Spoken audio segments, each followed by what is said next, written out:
Good morning बच्चों। मैं राजेंद्र प्रसाद अपने YouTube channel earthography by Rajendra sir में स्वागत करता हूं। आज मैं पुनः एनसीईआरटी 11वीं कक्षा की भौतिक भूगोल के मूल सिद्धांत, जिसमें एक टॉपिक दिया गया है पृथ्वी पर जीवन, जो अध्याय 15 में है, तो उसको आज हम लोग विस्तार से देखेंगे। तो इस चैनल पे जो भी नए मेहमान हैं वो इस चैनल को सब्सक्राइब करें, शेयर करें और बेल की आइकन की घंटी को दबाएं, ताकि मेरे द्वारा बनाए गए वीडियो आप तक सर्वप्रथम पहुंच सके।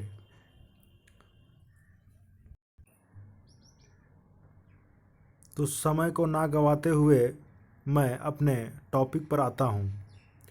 तो आप लोग देख पा रहे हैं कि मेरा यूट्यूब चैनल का नाम अर्थोग्राफी बाय राजेंद्र सर है। आप लोग इस चैनल को यदि यूट्यूब पर सर्च करेंगे तो अवश्य ही निकल जाएगा। तो हम लोग आज पृथ्वी पर जीवन से संबंधित जो भी आवश्यक बिंदु है उस पर चर्चा करेंगे। तो इस पुस्तक में बताया गया है, आज हम लोग इस पुस्तक के विभिन्न अध्ययनों में से अब तक पर्यावरण के तीन स्थल, ये परिमंडल पढ़ चुके हैं। तो कौन कौन सी परिमंडल है? एक स्थल मंडल, जल मंडल और वायुमंडल के विषय में जान चुके हैं। तो पृथ्वी पर रहने वाले सभी जीवधारियां मिलकर के जीवमंडल की रचना करते हैं। पृथ्वी पर सभी जीवधारियां जो मिलकर जीवमंडल की रचना करते हैं। जीवमंडल में पृथ्वी पर पाए जाने वाले सभी जैविक घटक शामिल होते हैं। जीवमंडल सभी पौधों, जंतु और प्राणियों, पृथ्वी पर रहने वाले सूक्ष्म जीव शामिल हैं और उनके चारों तरफ पर्यावरण परस्पर अंतर संबंध बना है। वायुमंडल के तत्व कौन कौन से तत्व हैं? तो तापमान है, वर्षा है, आर्द्रता है और सूर्य के प्रकाश है। अब हम लोग देखेंगे पारिस्थितिकी, जिसे इकोलॉजी भी कहा जाता है। पारिस्थितिकी जैविक और अजैविक तत्वों के अंतर संबंधों का अध्ययन है। किसको? जैविक और अजैविक तत्वों के अंतर संबंध का अध्ययन है, या जैविक और अजैविक तत्वों के मेल से बना है पारिस्थितिकी। यह जानना आवश्यक है कि पृथ्वी के संतुलन बनाने में विभिन्न जीवधारियां का होना आवश्यक है। अर्थात हम लोग जान सकते हैं कि पृथ्वी के जो संतुलन है उसको बनाए रखने में विभिन्न जीवों का होना आवश्यक है। पारिस्थितिकी प्रमुख रूप से जीवधारियों के जन्म, विकास, वितरण, प्रवृत्ति और उनके प्रतिकूल अवस्थाओं में जीवित रहने से संबंधित है। किसी विशेष क्षेत्र में किसी विशेष समूह के जीवधारियों का भूमि, जल अथवा वायु के अंतर संबंध, जिसमें ऊर्जा का प्रवाह, पोषण श्रृंखलाएं स्पष्ट रूप से समायोजित हो, उसे पारितंत्र या इकोसिस्टम कहा जाता है। इकोलॉजी शब्द ग्रीक भाषा के दो शब्दों के मेल से बना है। तो पहला क्या है? आइकोस और लॉजी से मिलकर बना है, जिसका शाब्दिक अर्थ है घर और लॉजी का अर्थ है, यहाँ पे एक ही साथ होगा, लॉजी का अर्थ है विज्ञान। अर्थात घर का विज्ञान को पारितंत्र कहते हैं। तो यहाँ से प्रश्न बनाया जा सकता है कि सर्वप्रथम इकोलॉजी शब्द का प्रयोग किसने किया? तो जर्मन के एक विद्वान थे, प्राणी शास्त्र थे, अर्नस्ट हैकल। हैकल होगा, हैकर नहीं, हैकल। सर्वप्रथम 1869 ईस्वी में इकोलॉजी शब्द का प्रयोग किए। पारितंत्र का प्रकार, टाइप ऑफ इकोसिस्टम। पारितंत्र मुख्य रूप से दो प्रकार के होते हैं, एक होता है स्थलीय परितंत्र और एक जलीय परितंत्र। स्थलीय परितंत्र को पुनः बायोम में विभक्त किया जा सकता है। बायोम पौधों और प्राणियों का एक समुदाय है जो एक बड़े भौगोलिक क्षेत्र में पाया जाता है। पृथ्वी पर विभिन्न बायोम की सीमा का निर्धारण जलवायु किससे, जलवायु अपक्षय संबंधित तत्वों से करते हैं। अतः विशेष परिस्थितियों में पादप और जंतुओं के अंतर संबंधों के कुल योगों को बायोम कहते हैं। यहाँ से देख सकते हैं बायोम किसे कहा जाता है। तो विशेष परिस्थितियों में पादप और जंतुओं के अंतर संबंधों के कुल योग को बायोम कहते हैं। क्या कहते हैं, बायोम कहते हैं। इसमें आर्द्रता, तापमान और मिट्टी संबंधित तत्वों को शामिल किया जाता है। संसार के प्रमुख परितंत्र कौन कौन है, तो ये वन, घास, मरुस्थल और टुंड्रा परितंत्र है। चलिए परितंत्र को जलीय, यहाँ है, यहाँ जलीय होगा, जलीय परितंत्र को समुद्री परितंत्र और ताजे जल परितंत्र के रूप में बांटा गया है। जलीय परितंत्र को क्या है, दो परितंत्र में बांटा गया है। जलीय को दो परितंत्र में बांटा गया है, एक समुद्र और दूसरा है आपका नदी हो गया या मीठा पानी हो गया या अलवणीय जल हो गया, उसके रूप में बांटा गया है। समुद्री परितंत्र में महासागरीय ज्वारमुख प्रवाल भित्ति परितंत्र सम्मिलित है। ताजे जल में झील, तालाब, सरिताएं और कच्छ दलदल शामिल हैं। ये जलीय, ये अलवणीय परितंत्र है, अलवणीय जल के परितंत्र हैं, जबकि महासागरीय में ये सारे हैं। परितंत्र की कार्य प्रणाली और संरचना की दृष्टि से सभी परितंत्र में जैविक और अजैविक कारक होते हैं। कौन कौन से कारक, जैविक और अजैविक कारक होते हैं। अजैविक कारक या भौतिक कारकों में तापमान, वर्षा, सूर्य का प्रकाश, आर्द्रता, स्थिति और अजैविक या अकार्बनिक तत्वों में कार्बन डाइऑक्साइड, जल, नाइट्रोजन, कैल्शियम, फास्फोरस, पोटेशियम आदि सम्मिलित है। जैविक कारकों में उत्पाद, उपभोक्ता तथा अपघटक आते हैं। जैविक कारक में उत्पाद, उपभोक्ता तथा अपघटक आते हैं, जिसे प्राथमिक, द्वितीयक और तृतीयक भी कहा जाता है। उत्पाद में सभी हरे पौधे सम्मिलित हैं जो प्रकाश संश्लेषण द्वारा अपना भोजन बनाते हैं।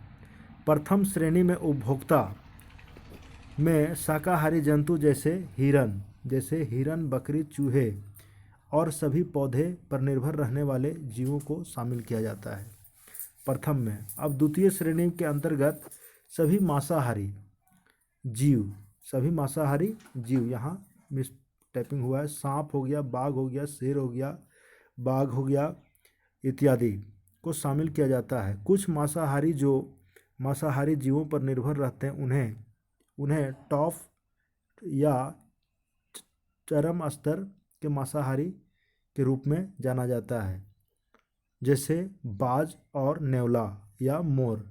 आप लोग देखे होंगे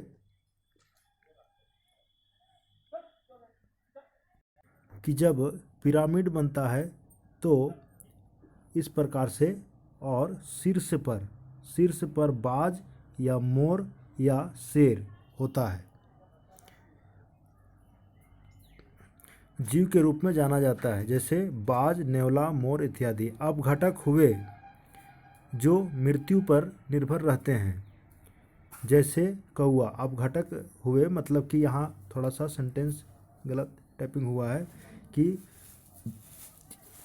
बताया जा रहा है कि कौआ, गीद और कुछ अन्य जीव जंतु हैं, जैसे बैक्टीरिया हो गया, सूक्ष्म जीवाणु हो गए, ये मरे हुए जीवों को अपघटन करते हैं। इसको छोटे छोटे टुकड़ों में ये क्या करते हैं, अपघटन करते हैं और उसके पोषक तत्व मिट्टी में मिलाने का काम करते हैं और मृतकों को अपघटक कर उन्हें सरल पदार्थों में परिवर्तित करते हैं। प्राथमिक उपभोक्ता उत्पादक पर निर्भर करते हैं। किस पर? प्राथमिक उपभोक्ता उत्पादक पर निर्भर करते हैं, जबकि प्राथमिक उपभोक्ता द्वितीय उपभोक्ताओं के भोजन बनाते हैं। द्वितीयक उपभोक्ता फिर तृतीयक उपभोक्ता के द्वारा खाए जाते हैं। अब प्रत्येक स्तर पर मृतकों पर निर्भर होते हैं। यह अपघटक इन्हें विभिन्न पदार्थों जैसे कार्बनिक अकार्बनिक अवयवों में मिट्टी की उर्वरता के लिए पोषक तत्वों को परिवर्तित करते हैं। इसमें क्या होता है बच्चों कि ये जो जीव होते हैं वो मर जाते हैं। मरने के बाद ये जो अपघटन करने वाले जीव होते हैं, जीवाणु होते हैं, उसको अपघटन करके वो अपने अवशिष्ट पदार्थ के माध्यम से आपका मिट्टी की उर्वरा शक्ति को बढ़ाते हैं और पुनः उससे आपका पादप जगत अवशोषित करते हैं और या पोषक तत्वों को प्राप्त करते हैं और इस प्रकार से चलते रहता है। परितंत्र के जीवाणु एक खाद्य श्रृंखला से परस्पर जुड़े होते हैं। उदाहरण के लिए पौधे पर जीवित रहने वाले एक कीड़ा एक मेंढक का भोजन है, जो मेंढक सांप का भोजन है और सांप एक बाज के द्वारा खा लिया जाता है। यह खाद्य क्रम और इसी क्रम से एक स्तर से दूसरे स्तर पर ऊर्जा का प्रवाह को खाद्य श्रृंखला या फूड चेन कहते हैं। अब हम लोग उसको देखते हैं थोड़ा मैप के माध्यम से। तो बच्चों, मेरा यूट्यूब चैनल का नाम ऑर्थोग्राफी बाय राजेंद्र सर। इसको आप लोग अवश्य सब्सक्राइब करें और अपने साथियों के साथ शेयर भी करें। तो इसमें जो है सूर्य के द्वारा ऊर्जा प्राप्त किया। ये कौन? पेड़ पौधे, घास, पादप जगत। अब इससे ऊर्जा कहाँ गया? ये हिरन में गया। अब हिरन से ऊर्जा कहाँ गया? शेर में गया। तो इसमें कहा जाता है कि जीव जीवस्यते भवा, अर्थात एक जीव दूसरे जीव पर निर्भर है। तो घास को कौन खाया? हिरन खाया। हिरन को कौन खाया? आप देख सकते हैं ये शेर है, शेर खाया। अब शेर भी जब मर जाते हैं तो उसका अपघटन हो जाता है। अब अपघटन होने के बाद फिर से मिट्टी में उसका पोषक तत्व के रूप में वृद्धि करता है और फिर ये आगे की ओर बढ़ने लगता है। तो ये प्रक्रिया लगातार चलते रहती है। यह खाद्य क्रम और इस क्रम में एक स्तर से दूसरे स्तर पर ऊर्जा का रूपांतरण होता है। इसे ऊर्जा का प्रवाह कहते हैं। ऊर्जा प्रवाह इस चित्र के माध्यम से समझा जा सकता है। देखिए यहाँ ये क्या है? सूर्य है जो ऊर्जा के स्रोत है। सूर्य को ऊर्जा के स्रोत माना गया है। यहाँ से कौन लिया? उत्पादक लिया, अर्थात पेड़ पौधे लिए। अब पेड़ पौधे से शाकाहारी जीव जंतु लिए। अब शाकाहारी से कुछ मांसाहारी जीव जंतु लिए और कुछ अपघटक लिए। अब मांसाहारी जो जीव जंतु है वो जा करके अपघटक के किए और वहाँ से फिर से मृदा में आ गया। उसका पोषक तत्व मृदा में आ गया और मृदा से फिर पेड़ पौधों में आ गया। तो ये चक्र चलते रहता है। खाद्य श्रृंखला में पृथक अनुक्रम में ना होकर के एक दूसरे से जुड़े होते हैं। उदाहरण के लिए एक चूहा जो अन्न पर निर्भर है वह अनेक द्वितीयक उपभोक्ताओं का भोजन है और द्वितीयक मांसाहारी अनेक द्वितीय जीवों से अपने भोजन की पूर्ति करते हैं। इस प्रकार प्रत्येक मांसाहारी जीव एक से अधिक प्रकार के शिकार पर निर्भर रहते हैं। परिणाम स्वरूप खाद्य श्रृंखला है। आसपास में एक दूसरे से जुड़े होते हैं। प्रजातियों के इस प्रकार जुड़े होने क्या कहलाता है? खाद्य जाल कहलाता है। खाद्य जाल के बारे में हम लोग ऊपर से देखते आ रहे थे। अब उसको हम एक चित्र के माध्यम से देखेंगे। क्या आप यहाँ देख सकते हैं स्पष्ट रूप से? ये क्या है कि इसको, ये पादप जगत को चूहा भी खा गया, टिड्डा भी खा गया। अब यहाँ से टिड्डा को ये भी खा गया और ये भी खा गया। अब इसको ये खाया, अब इसको ये खाया। अब उसी प्रकार से यहाँ से देख रहे हैं कि इसको हिरन खाया और हिरन को चीता खाया और इसको भी, बंदर को ये भी खा लिया। उसी प्रकार गेंडा है और अंतिम में जाकर के ये अपघटक, और इसमें ये जो ऊपर की ओर होता है, शीर्ष पर होता है, वो सारे को सारे को समाप्त करते हैं। तो खाद्य जाल का निर्माण होता है। अब सामान्यतः खाद्य श्रृंखला दो प्रकार की होती है। तो पहला है चराई खाद्य श्रृंखला। तो इस खाद्य श्रृंखला में पौधों से आरंभ होकर मांसाहारी जीव तक जाते हैं। पौधों से आरंभ होकर मांसाहारी जीव तक जाते हैं, जिसमें शाकाहारी के माध्यम से मध्यम स्तर पर है और हर स्तर पर ऊर्जा का ह्रास होता है, जिसमें शोषण, उत्सर्जन, विघटन और क्रियाएं सम्मिलित होते हैं। खाद्य श्रृंखला में से 3 से 5 स्तर के होते हैं और हर स्तर पर ऊर्जा धीरे धीरे कम होते जाती है। ऊर्जा जो है, जानकारी के लिए बता दें कि ये कम होते जाती है और एक से दूसरे के बीच में 10%। आपर्द खाद्य श्रृंखला। आप भरत, यहाँ थोड़ा मिसप्रिंट हुआ है। आपर्द खाद्य श्रृंखला चराई खाद्य श्रृंखला से प्राप्त मृत पदार्थों पर निर्भर है और इसमें कार्बनिक पदार्थ का अपघटन सम्मिलित होते हैं। अब हम लोग देखेंगे बायोम के प्रकार। तो मुख्य रूप से बायोम 5 प्रकार के होते हैं। कौन कौन होते हैं? तो एक वन बायोम, मरुस्थलीय बायोम, घास बायोम, जलीय बायोम और उच्च प्रदेशीय बायोम। जैव भू रासायनिक चक्र। ऊर्जा, सूर्य ऊर्जा का मूल स्रोत है। सूर्य क्या है? ऊर्जा का मूल स्रोत है जिस पर संपूर्ण जीवन निर्भर है। यही ऊर्जा जीवमंडल में प्रकाश संश्लेषण क्रिया द्वारा जीवन प्रक्रिया आरंभ करती है, जो हरे पौधों के लिए भोजन का मुख्य आधार है। प्रकाश संश्लेषण के दौरान कार्बन डाइऑक्साइड ऑक्सीजन कार्बनिक यौगिक में परिवर्तित हो जाती है और धरती पर पहुंचने वाले सूर्य ताप का छोटा भाग प्रकाश संश्लेषण क्रिया में काम आता है। इसका आधे से अधिक भाग पौधे की शोषण विसर्जन क्रिया और शेष भाग अस्थायी रूप से पौधों के अन्य भाग में संचित हो जाते हैं। जीवमंडल में जीवधारियों और पर्यावरण के बीच यह रासायनिक तत्वों के संक्रिय प्रवाह, जिसे भू रासायनिक चक्र कहते हैं। तो भू रासायनिक भी 2 प्रकार के होते हैं, एक गैसीय चक्र और दूसरा अवासाहीय या ठोस पदार्थ। इसमें देखिए जलीय हो गया, कार्बन हो गया, ऑक्सीजन हो गया, नाइट्रोजन हो गया, उसके बाद फास्फोरस और गंधक।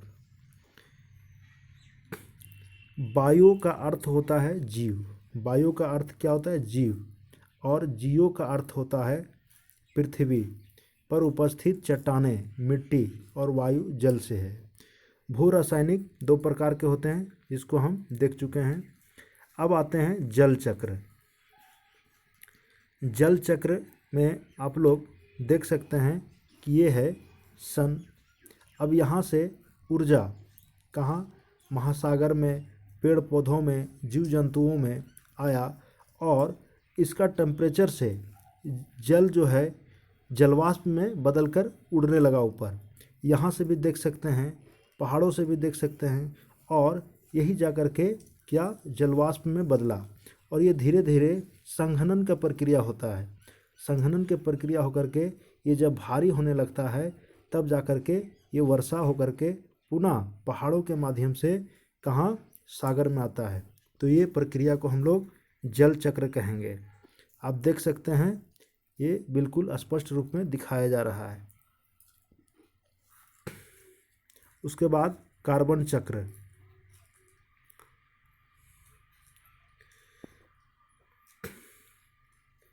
कार्बन चक्र के बारे में भी बतलाया गया है कि वायुमंडल से किस प्रकार कार्बन जंतु तक, किस प्रकार कार्बन जो है यहाँ से कहाँ आया, जंतु, उसके बाद फिर मूल शोषण, उसके बाद अपघटन, उसके बाद फिर यहाँ से आप देख सकते हैं यहाँ से यहाँ भी आ गया जंतु में, अपघटन में, और इस दिशा से होकर के मृदा के माध्यम से फिर वायुमंडल में चला गया। उसके बाद हम लोग देखेंगे, थोड़ा इसके बारे में जान लेते हैं। सभी जीवधारियों में कार्बन पाया जाता है। सभी जीवधारियों में क्या है, कार्बन पाया जाता है। यह सभी कार्बनिक यौगिक का मूल तत्व है। जीवमंडल में असंख्य कार्बन यौगिक के रूप में जीवों में, यहाँ थोड़ा मिसटाइपिंग हुआ, जीवों में विद्यमान है। कार्बन चक्र कार्बन डाइऑक्साइड का परिवर्तन रूप है। क्या है, परिवर्तन रूप है। यह परिवर्तन पौधों में प्रकाश संश्लेषण प्रक्रिया द्वारा कार्बन डाइऑक्साइड के यौगिकीकरण द्वारा आरंभ होता है। इस प्रक्रिया से कार्बोहाइड्रेट ग्लूकोज बनता है जो कार्बनिक यौगिक जैसे स्टार्च, सेल्यूलोज, स्टार्च के रूप में पौधों में संचित हो जाता है। अब हम लोग देखेंगे ऑक्सीजन चक्र। ऑक्सीजन चक्र यहाँ से देख रहे हैं कि किस प्रकार से ऑक्सीजन का चक्र होता है। तो यहाँ देखिए कि ये क्या हुआ, ये जिराफ लिया, जिराफ से ये लिया और उसके बाद फिर यहाँ आ गया। तो इस प्रकार से क्या है, ऑक्सीजन चक्र होता है। पशु और पौधों के द्वारा ऑक्सीजन सांस लेना, जैसे हम लोग भी ऑक्सीजन को लेते हैं, उसके बाद हम लोग क्या करते हैं, कार्बन डाइऑक्साइड छोड़ते हैं। कार्बन डाइऑक्साइड फिर कौन लेता है, वृक्ष लेता है। कौन लेता है, वृक्ष लेता है। कार्बन डाइऑक्साइड देखिए हम लोग क्या करते हैं, वायुमंडल से ऑक्सीजन को लिए और ऑक्सीजन हम लोग फिर उसके बदले में कार्बन डाइऑक्साइड छोड़े, और कार्बन डाइऑक्साइड कौन लिया, पेड़ पौधे लिए, वनस्पति लिए, और फिर ये ऑक्सीजन छोड़ा। तो इसी प्रकार से ये चक्र एक बन जाता है जिसे ऑक्सीजन चक्र कहते हैं। फिर देखते हैं नाइट्रोजन चक्र, जो 11वीं कक्षा की पुस्तक में दिया गया था, तो इसे आप देख सकते हैं।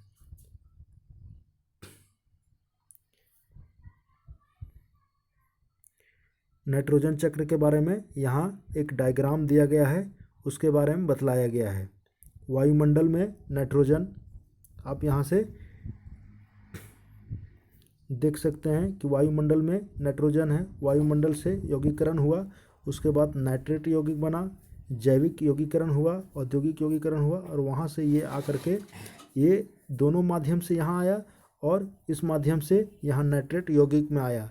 उसके बाद डी नाइट्रीकरण हुआ और उसके बाद फिर से जहाँ से आया था वहाँ पर पुनः चला गया। तो इसे हम नाइट्रोजन चक्र कहते हैं। वायुमंडल की संरचना का प्रमुख घटक नाइट्रोजन है। वायुमंडल में गैसों का 78% भाग नाइट्रोजन की कितना है, 78% भाग में है। विभिन्न कार्बनिक यौगिक जैसे amino acid, nucleic acid, vitamin व वर्णक आदि में यह एक महत्वपूर्ण घटक है। नाइट्रोजन का लगभग 90% भाग जैविक अर्थात जीव ग्रहण करते हैं और इसी से अपना वृद्धि करते हैं। पारिस्थितिकी संतुलन, किसी परितंत्र या आवास में जीवों के समुदाय में परस्पर एक गतिक साम्यता की अवस्था को पारिस्थितिकी संतुलन कहते हैं। तो पारिस्थितिकी संतुलन क्या है, आप यहाँ से इसको देख सकते हैं कि किसी पारितंत्र या आवास में जीवों के समुदाय में परस्पर एक गतिक साम्यता की अवस्था ही क्या है, पारिस्थितिकी संतुलन है। अब हम लोग देखते हैं ये अंतर्राष्ट्रीय जैव विविधता दिवस पूछा जाता है कि अंतर्राष्ट्रीय जैव विविधता दिवस कब मनाया जाता है, तो ये 22 मई को। और यहाँ पे आप देख सकते हैं, यहाँ पे आप देख सकते हैं एक ये पेड़ है जिसको ये भी खाया और उस पर ये सारे, ये क्या है, संतुलन को दर्शाता है। यदि यहाँ से यदि एक हाथी को हटा दिया जाए तो समस्या बढ़ जाएगा। एक हिरन को हटा दिया जाए तो समस्या बढ़ जाएगा। इसीलिए प्रकृति के द्वारा जो भी जीव इस धरातल पर दिए गए हैं सबका रहना अनिवार्य है। आज कौवों का मर जाना, गौरैया का मर जाना क्या है, पारिस्थितिकी तंत्र में असंतुलन हो जा रहा है, जिसके कारण सरकार के साथ साथ आप सभी का भी उत्तरदायित्व बनता है कि उन लोगों का संरक्षण कैसे किया जाए। इस पर चर्चा करने की आवश्यकता है और इन बातों पर अमल करने की आवश्यकता है। अब हम देखते हैं बहुविकल्पीय प्रश्न जो पुस्तक में दिया गया है। तो पूछा जा रहा है निम्नलिखित में कौन से जैव मंडल में सम्मिलित है। तो केवल पौधे, केवल प्राणी, सभी जैव और अजैव या सभी। तो इसमें होगा सभी जैव व अजैव। उष्णकटिबंधीय घास का मैदान निम्न में से किस नाम से जाने जाते हैं। तो ये है सावना, सावना के नाम से जाने जाते हैं।